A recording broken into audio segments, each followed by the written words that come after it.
Okay, so these are called exponential functions because x is in the exponent. In the past, we've always had like y equals x squared, x cubed, but now x is in the exponent spot. So let's look what this graph looks like. This is the parent graph. I want you to memorize this. And so let's derive it this first time. So let's just plug in a few values out for x. 0, 1, 2, 3. Okay, so if I plug in 0, this would be 2 to the 0 power. If you remember, it's been a long break. But 2 to the 0 power is 1. So 0, 1 is actually the main point of this graph. It's the only point I need you to memorize on this parent graph. 0, 1 is the point I need you to memorize. The behavior I need you to memorize as well. So this would be 2 to the 1, which is 2. So you see the y value has doubled here. That's the way this works. 2 to the second power when x is 2 would be 4, so 2, 4 is the point. The y value has doubled again. 2 to the third power would be 8. So the y value doubled again. If I kept going, it would be 4 to the 16th, 5 to the 32nd, etc. This graph's going up very quickly. In the past, a parabola has only gone up kind of a slower go up, but here it's really cooking up there. It's really moving up there fast. See what happened was when x is negative. So 2 to the negative 1 is 1 over 2 to the first, or 1/2. So negative 1, 1/2. So we're right in there. 2 to the negative 2 would be 1 over 2 squared, or 1/4. So let's have to do exactly somewhere in that neighborhood. 2 to the negative 3 would be 1 over 8, or 1 over 2 cubed. So 1/8. Getting smaller and smaller. You can probably tell because we dealt with these before. It's approaching asymptote there at y equals 0. So I do expect you to have this graph here, this asymptote labeled at y equals 0. This point here at 0, 1 labeled, the behavior of the graph is correct. That's a great sketch of the graph. You don't need to hit all those points. Let me talk about just how x, if you change that base of a there, what happens to this graph. So this is 2 to the x. Watch carefully. 3 to the x still looks very similar. Let's go back to 2. There's 2 to the x. Here's 3 to the x. The only difference in the graph is really it just went up a little bit faster, right? Same thing with 4 to the x. Looks almost like 2 to the x. 5 to the x, 6 to the x. Behavior of that graph's the same. It goes to that same point at 0, 1 in every case. So really changing that value doesn't make a difference. So if I said sketch the graph of y equals 3 to the x, y equals 3 to the x, sketch that graph for me. I would sketch it pretty much like y equals 2 to the x. It's going to have a point at 0, 1. Move up. Have an asymptote there at y equals 0. And if I asked you to compare, well, what is y equals 4 to the x, for example? Same basic graph. The only difference would be it's going to go up a little bit faster, right? So I don't expect you to get every point on those graphs correct for a sketch. Just get the basic idea here. So when we start with these graphs like 3 to the x, let's start by graphing the parent graph in every case here. So the parent graph of that is just, crosses 0, 0, 1, has an asymptote at y equals 0, and the graph behavior looks something like that. So now let's talk about transformations. So the equation for this is y equals, let me use a b here for that number in front just because we tend to use a for the base. A to the power of x minus h, that's in the exponent spot, plus k. So the k value that moves it up and down is out here on the outside, plus 2 in this case. So plus 2 is going to move this graph up 2 units. So if you take this point and move it up 2 units, there you are at the point 0, 3. The asymptote was at y equals 0. Now it's going to be at y equals 2. And the graph is going to approach on the left and go up really quickly after that point. There's your basic sketch of 3 to the x plus 2. If I graph 4 to the x, again, it's going to look just like 2 to the x pretty much. It's going to have this point at 0, 1, and it's going to have an asymptote here at y equals 0. So now be careful in this one. X minus h is kind of like in the parentheses. We've dealt with that before with circles, with parabolas. X minus h, because of that minus sign, this plus 2 is not going to move it to the right. It's actually going to move it to the left in this case. So every point gets moved over 2 units. So this point now is at -2, 1. And the asymptote, really moving a horizontal asymptote to the left, doesn't change it. It's still at y equals 0. But the graph will approach the asymptote on the left, hit that point, and move up pretty quickly. That's your basic sketch of that graph.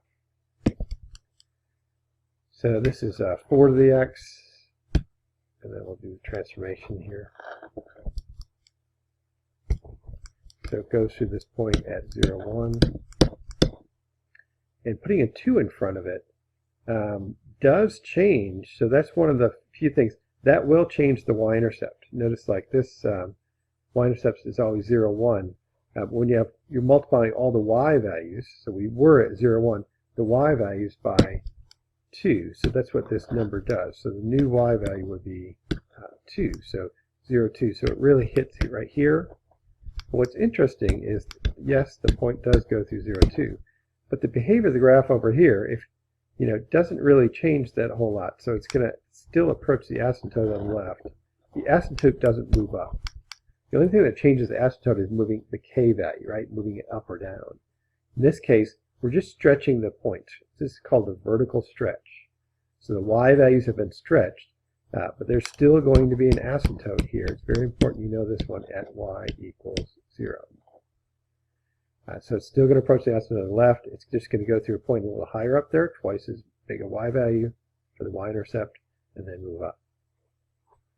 Let's look at a few more points here. So you probably have a good guess. Let's start with 2 to the x.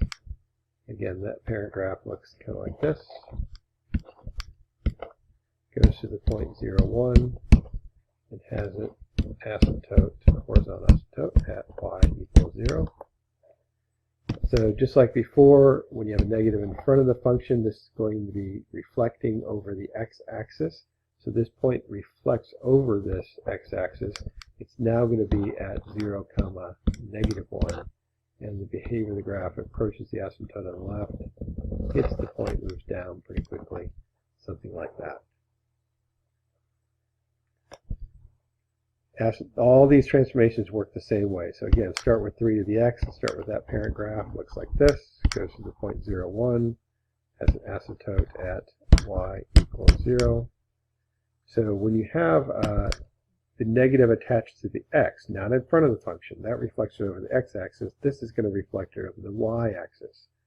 So you take all these points and reflect over the y, this part of the graph is going to reflect over to here. This part of the graph where it's approaching 0, it's going to approach over here. It's going to approach the asymptote. So your graph looks something like that.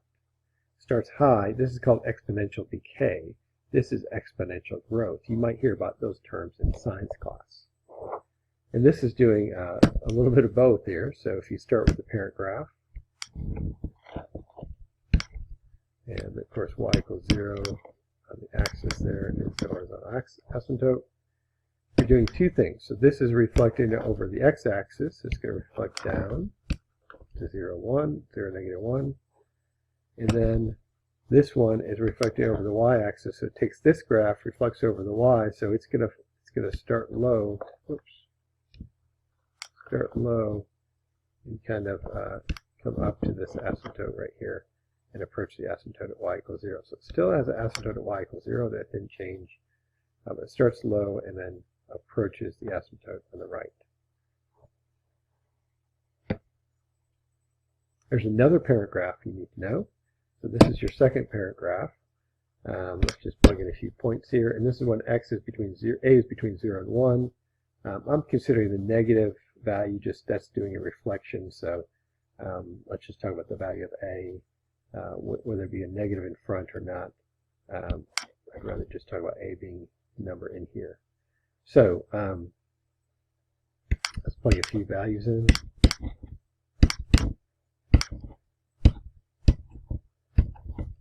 So 1/2 to the 0, 1/2 to the 0 power. Well, anything to the 0 power is 1. So guess what? What's interesting, that point is the same on this parent graph. It still goes through the point 0, 1. You have to know and memorize that one point.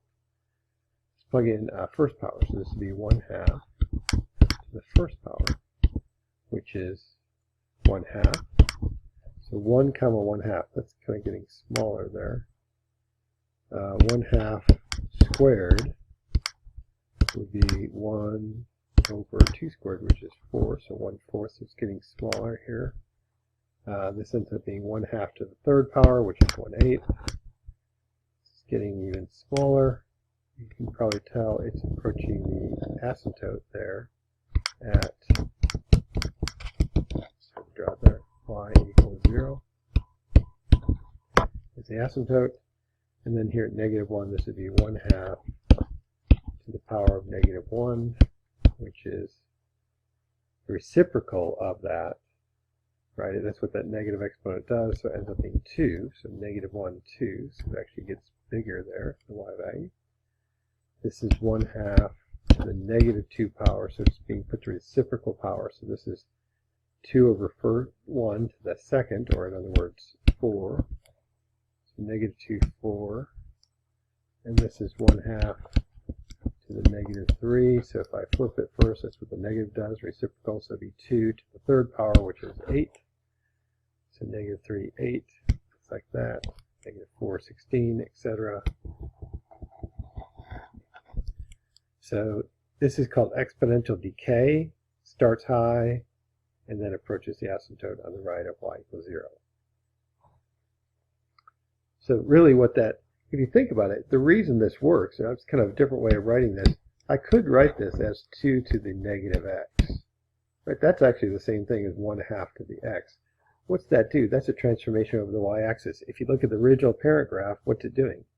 It's reflecting over the y-axis. So it just took the original parent function, reflected over the y-axis. I think it's easier just to think of this. Just go, okay, oh, this is exponential decay when it's to a fractional power there. So that would be the easiest way, just to memorize that one, kind of know that one. So this, again, is just transforming. So we're starting with the parent graph. It goes through 0, 1. This is going to move it down 3 units. So 1, 2, 3 units. So this is now 0, -2. And the asymptote is going to move down 3 units. So it actually moves down to y equals -3. And so on the right, it's approaching the asymptote. On the left, it's going up really quickly. There's a pretty good graph of your function. So 1/2 to the x -2, this one is moving it to the right. So it's taking that parent graph, which in this case is exponential decay, right? That's 0, 1.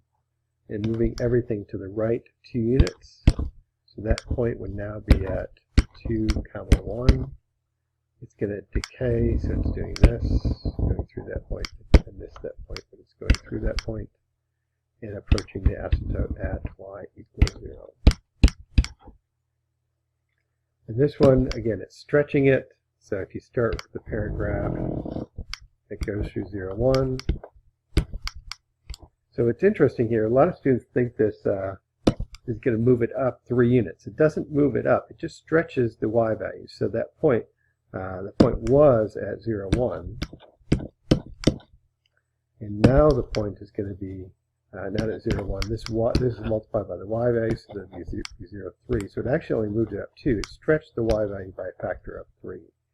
And so again, it's going to go through that point. It's going to approach the asymptote at y equals 0. It's going to go up really fast or decay really fast coming from the left. And so all these transformations work in a very similar way here as you go through here. So you start with the parent graph of exponential decay. There's 2 transformations happening here. So this is going to be reflection over the x-axis. So it's going to do kind of this number. And this is going to now move everything up 1 unit. So that point moves up 1. There's now the asymptote is at y equals 1.